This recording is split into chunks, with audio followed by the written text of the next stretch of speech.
बिस्मिल्लाहिर्रहमानिर्रहीम। अस्सलाम वालेकुम नाज़रीन, आप यूट्यूब चैनल देख रहे हैं। मैं इमरान ख़ान हूँ। पंजाब गवर्नमेंट ने अपना कंधा फ्राहम करने की जो है वो ठान ली है इमरान ख़ान साहब के ख़िलाफ़, क्योंकि मैंने आपको बताया था कि इमरान ख़ान साहब के मुकदमात अब तकरीबन ख़त्म होने वाले हैं। आइंदा एक डेढ़ हफ़्ता बहुत इंपॉर्टेंट है इसमें। मिसाल के तौर पे आप ये देखें कि परवेज़ इलाही साहब के मुकदमात को जितना भी ड्रैग किया गया, बिलाखिर वो बाहर आ गए। अब शाह महमूद कुरैशी जो है उनके ऊपर साइफ़र वाला एक मुकदमा है और उनके भी बाहर आने का वक्त हो गया है, क्योंकि जैसे ही साइफ़र वाले केस का फ़ैसला होगा, जिसके बारे में उम्मीद की जा रही है कि 1 से डेढ़ हफ्ते में सारा मामला सिमट जाएगा। हो सकता है अगली पेशी के ऊपर ही शॉर्ट ऑर्डर आ जाए और रिहाई हो जाए शाह महमूद कुरैशी और इमरान ख़ान की, या थोड़ा सा भी अगर इसको लंबा किया गया तो मैक्सिमम 8-10 दिन इसको खींचा जा सकता है। इससे लंबा ये होने के इम्कानात नहीं है। तो साइफ़र में छूटते ही शाह महमूद कुरैशी साहब जो है वो एक आज़ाद शहरी बन जाएंगे। तो उनकी फैमिली ने रब्ता किया इस्लामाबाद हाई कोर्ट से और ये ऑर्डर करवाया कि पता किया जाए कि पूरे पाकिस्तान में शाह महमूद कुरैशी साहब के ऊपर मज़ीद कितने मुकदमात हैं। अब सारे मुकदमात में शाह महमूद कुरैशी साहब के ऊपर ज़मानतें उनको मिल गई हैं। देखना यह है कि कहीं कोई मुकदमा छुपा कर तो नहीं रखा हुआ, जिसकी बुनियाद पे जब शाह महमूद कुरैशी साहब को साइफ़र वाले केस में छोड़ा जाए तो किसी और केस में गिरफ्तार कर लिया जाए। लिहाजा उनकी फैमिली ने हाई कोर्ट से रुजू किया और हाई कोर्ट ने इसके ऊपर ऑर्डर भी कर दिया।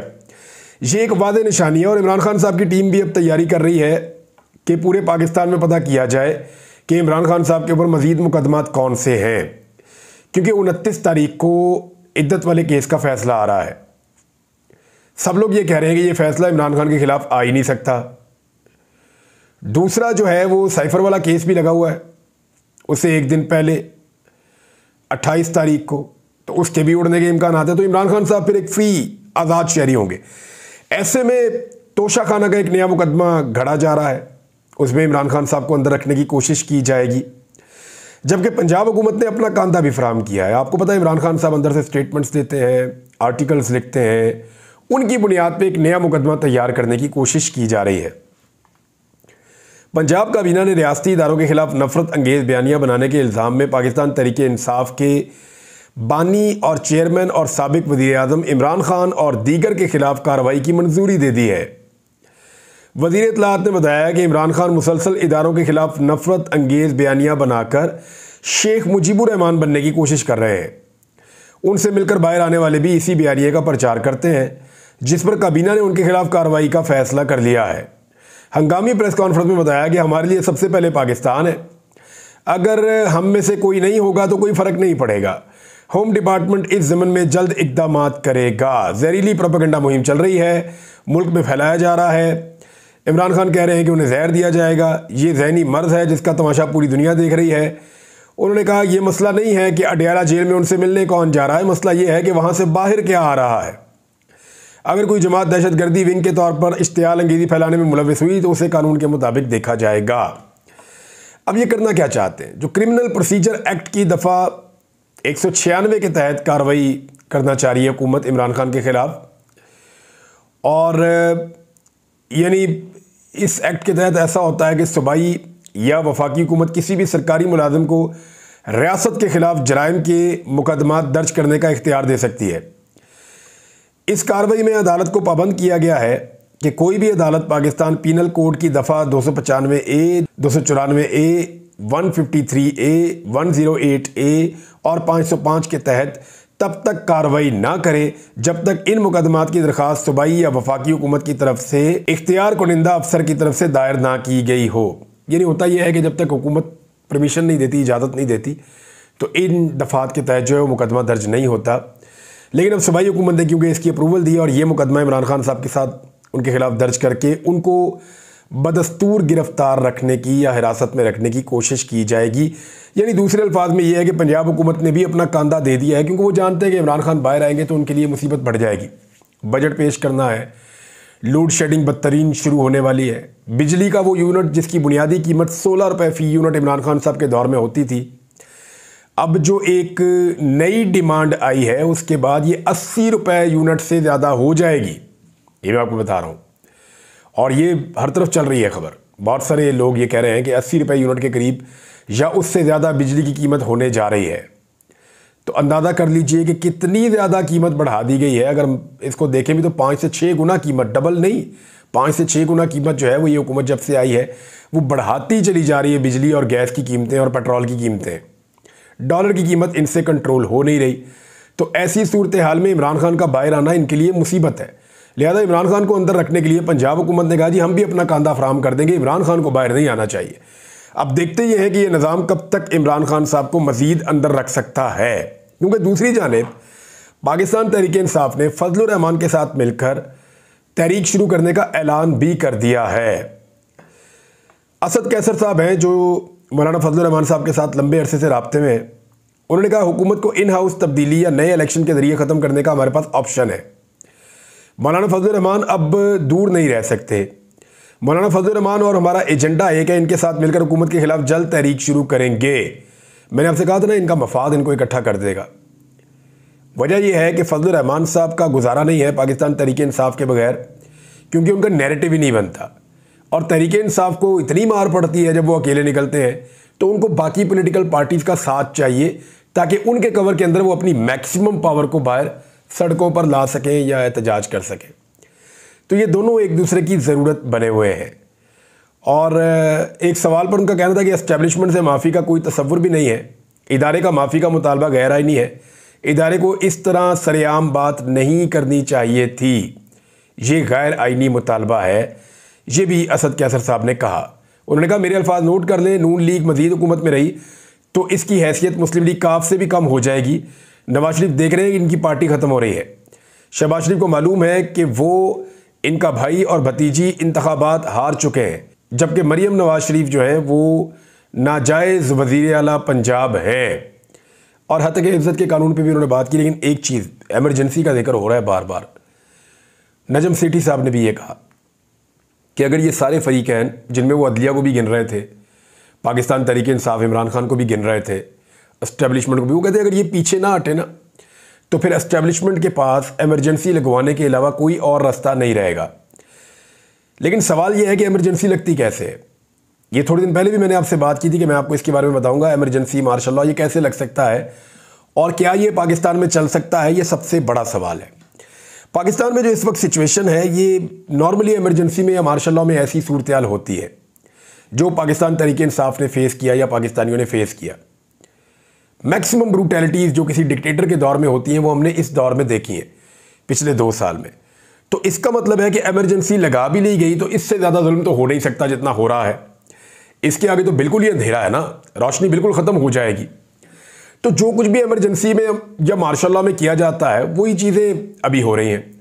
अभी भी एक शायर गायब है, 11वां दिन हो गया, अभी तक नहीं मिला वो। तो आप इस बात पे आ जाए कि एमरजेंसी लगती कैसे। आइन के आर्टिकल 232 से लेकर 235 तक ये एमरजेंसी से मुताल्लिक है। 3 कंडीशंस ऐसी हैं जिसमें सदर पाकिस्तान एमरजेंसी को अनाउंस कर सकते हैं। देखिए, एमरजेंसी जो अनाउंस होती है ना या वो लगाई जाती है, वो सदर पाकिस्तान की जानिब से इम्पोज की जाती है, उनकी जानिब से लगाई जाती है। अब सदर पाकिस्तान कौन है? आसिफ अली जरदारी। ताल्लुक है उनका पाकिस्तान पीपल्स पार्टी से। अच्छा, आसिफ अली जरदारी ये रिस्क ले सकते हैं। बहुत सारे लोग कहते हैं कि पीपल्स पार्टी क्योंकि एक डेमोक्रेटिक पार्टी है, पीपल्स पार्टी एक ऐसी पार्टी है, जमहूरी सियासी जमात है, वो अपना रिकॉर्ड ख़राब नहीं करेगी। तो मैं आपको बता दूं कि पंजाब में जो माजी में वाहिद गवर्नर रूल अब लगा, माजी करीब में नवाज शरीफ साहब की पंजाब में हुकूमत थी, शहबाज शरीफ वज़ीर आला पंजाब थे, और वफाक में आसिफ अली जरदारी की हुकूमत थी और वो सदर पाकिस्तान थे। तो उस वक्त उन्होंने पंजाब में एमरजेंसी लगाई थी। मैं आपको फिर बता रहा हूँ कि उस वक्त उन्होंने पंजाब में एमरजेंसी लगाई थी। तो जरदारी साहब से आप तवक्को कर सकते हैं कि वो एमरजेंसी लगा सकते हैं, किसी सूबे में भी लगा सकते हैं। गवर्नर रूल उन्होंने अप्लाई किया था ना उस वक्त, सूबे में लगा सकते हैं, वफाक में लगा सकते हैं, हर जगह लगा सकते हैं। तो जरदारी साहब ऐसा कर सकते हैं, उनसे कोई बईद नहीं है। 3 कंडीशंस हैं जिनमें इमरजेंसी लगती है आइन के मुताबिक। एक तो जंग हो जाए पाकिस्तान की, खुदा न खास्ता जंग की सूरत हाल तो इमरजेंसी नाफिज हो जाती है। अंदरूनी खलफशार हो गया मुल्क में, अंदर एक बहुत बड़ी जंग लग गई है तो वो एमरजेंसी नाफिज हो सकती है। वो अगर 9 मई को नाफिज नहीं हुई तो अब तो बिल्कुल ही गुंजाइश नहीं है, अब तो हालात वैसे बिल्कुल नहीं है। या इससे पहले जब दहशतगर्दी बहुत ज़्यादा थी पाकिस्तान में तब भी एमरजेंसी का नफाज नहीं हुआ, तो अब एमरजेंसी का नफाज क्यों होगा लॉ एंड ऑर्डर के मामले पे, ये एक बड़ा सवाल है। जब रोज़ाना खुद कुछ धमाके होते थे उस वक्त भी एमरजेंसी लॉ एंड ऑर्डर की सिचुएशन की वजह से या अंदरूनी खलफशार की वजह से नहीं लगाई गई, और जंग की वजह से एमरजेंसी लगाई जाती है, वो सिचुएशन भी नहीं है। माली अदम इस्तेहकाम कि माशी तौर पे खुदा न खास्ता मुल्क बैंकरप्ट होने जा रहा है, बिल्कुल मईशत बैठ गई है, तो बिल्कुल ये बात ठीक है कि मईशत की हालत बहुत ख़राब है और ये एक जवाब हो सकता है एमरजेंसी लगाने का। तीसरी चीज़ जो होती है वो जो आइन है, आइन की जो मशीनरी है वो काम करना बंद कर दे और अमली तौर पे आइन गैर मौसर होता जाए, तो फिर भी एमरजेंसी सदर पाकिस्तान लगा सकते हैं। लेकिन सदर अगर एमरजेंसी लगाएगा तो पार्लियामेंट से उसकी मंजूरी ज़रूरी है। ये मैं आपको फिर बता दूं कि मामला फिर अवामी मुंतखब नुमाइंदों के पास ही जाएगा। एमरजेंसी के अंदर कुछ इख्तियारात आ जाएंगे, अदालतों के इख्तियारात कुछ इधर उधर हो जाएंगे, एमरजेंसी की वजह से जो बुनियादी हुकूक हैं इंसानों के वो मुअत्तल हो जाएंगे। ये सारा कुछ ज़रूर होगा, कुछ सख्ती होगी, लेकिन जो आपके पार्लियामेंटेरियंस हैं, जैसे कि आप खैबर पख्तूनख्वा के अंदर अगर गवर्नर रूल लगता है या एमरजेंसी लगती है, तो वहाँ के जो MPs हैं वो इकट्ठे बैठकर फैसला करेंगे कि वो इसको मानते हैं या नहीं मानते, इसकी ज़रूरत है या नहीं है। और अगर वो कहेंगे कि नहीं है तो फिर वो ख़त्म हो जाएगी। उनकी अप्रूवल ज़रूरी है एक स्पेसिफिक टाइम फ्रेम के अंदर। इसी तरह कौमी असम्बली की, पाकिस्तान के नेशनल लेवल के ऊपर अगर एमरजेंसी आपने इम्पोज करनी है तो फिर कौमी असम्बली की अप्रूवल ज़रूरी है। तो क्या सियासतदान अप्रूवल देंगे? खैबर पख्तूनख्वा हुकूमत तो बिल्कुल नहीं देगी, उनकी वहाँ अक्सरियत है, ताकत भी उनके पास ज़्यादा है। अब आ जाए इस बात के ऊपर कि अदलिया का रोल। अदलिया के बहुत सारे इख्तियारात इधर उधर ज़रूर हो जाते हैं, लेकिन याद रखिएगा कि एमरजेंसी को टर्न डाउन करने के फाइनल इख्तियारात अदलिया के पास चले जाते हैं। अदलिया के पास ये ताकत मौजूद रहती है कि वो एमरजेंसी को गैर मौसर कर दें और उसके खिलाफ फैसला दे दें।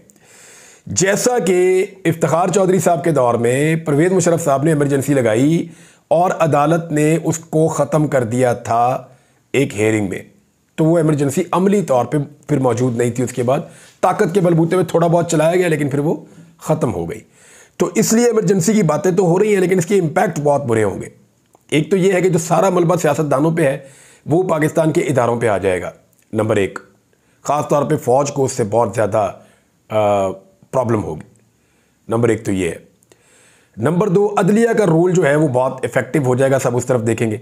नंबर तीन, इंटरनेशनली पाकिस्तान की बहुत सुबकी हो जाएगी और पाकिस्तान को आलमी इदारों से डील करने में प्रॉब्लम्स का सामना पेश आएगा और पाकिस्तान की सारी पॉलिटिकल पार्टीज जो अलग अलग मौक़िफ़ रखती हैं वो सारी इकट्ठी हो जाएंगी। जो एक डिवाइड एंड रूल की पॉलिसी है कि आपस में लड़ते रहें और जो ताकतवर हल्के हैं उनकी मौज लगी रहे, वो ख़त्म हो जाएगी। ये सारों को इकट्ठे होकर बैठना पड़ जाएगा एमरजेंसी ख़त्म करने के लिए। लिहाजा एमरजेंसी के इम्कानात तो हैं, ऐसा नहीं है कि वो इम्कानात नहीं है, लेकिन उसके ज़रिए से 2-3 माह मैक्सिमम काबू और कंट्रोल किया जा सकता है, उससे ज़्यादा जो है वो मुश्किल हो जाएगा। खैबर पख्तूनख्वा ने नाज़रीन एक नई तारीख रकम की है। उन्होंने वफाक से पहले अपना बजट पेश कर दिया है और सरकारी मुलाजमीन की जो तनख्वाहें हैं और जो पेंशन है उसके अंदर 10% तक का इजाफ़ा किया है। तालीम का बजट बड़ा अच्छा दिया, सेहत का बजट अच्छा दिया है। जो तफसीलात आएंगी वो आपके साथ हम शेयर कर देंगे। अली अमीन गंडापुर कह रहे हैं हमारा हक़ हमें दिया जाए, वो अपना हक़ भी मांग रहे हैं। बहरहाल खैबर पख्तूनख्वा हुकूमत ने पाकिस्तान की तारीख़ में पहली मरतबा अपना बजट वफाकी हुकूमत से पहले पेश कर दिया है। आफ्ताब आलम ने ये बजट पेश किया है। कुछ टैक्सेस भी लगाए गए हैं और कुछ अवाम को सहूलियात भी फराहम की गई हैं। नाज़रीन, अली अमीन गंडापुर ने बड़े ज़ोरदार तरीके से अपना मौक़िफ़ रखा। उन्होंने कहा कि 15 दिनों बाद बताऊंगा कि सूबा किसका है, बटन किसका है और बिजली किसकी है।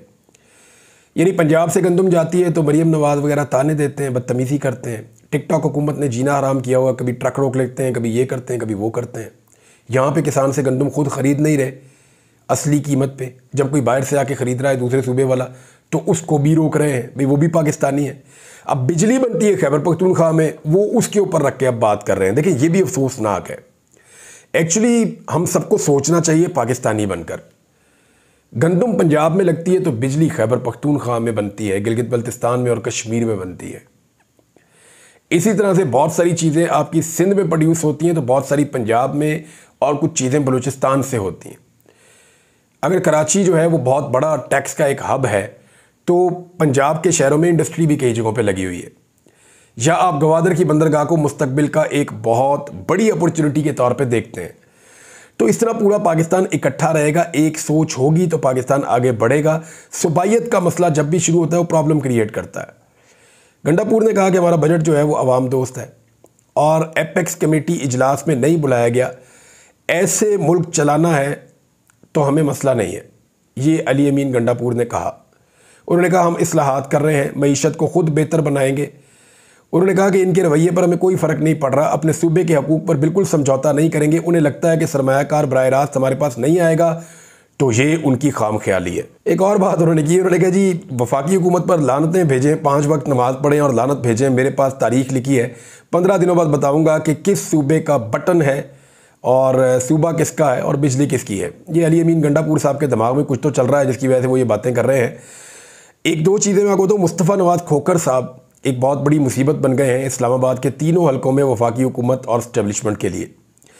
वजह यह है कि खोखर साहब बहुत साफ साफ कह रहे हैं कि जनाब मैं तो जाकर गवाही दूंगा, मेरे पास फॉर्म 45 मौजूद हैं, वो मैं लेकर जाऊंगा और जाकर अदालत में दूंगा, हलफ भी दूंगा कि जनाब ये बिल्कुल वही फॉर्म 45 है जो 2 हलकों से मैंने हासिल किए थे।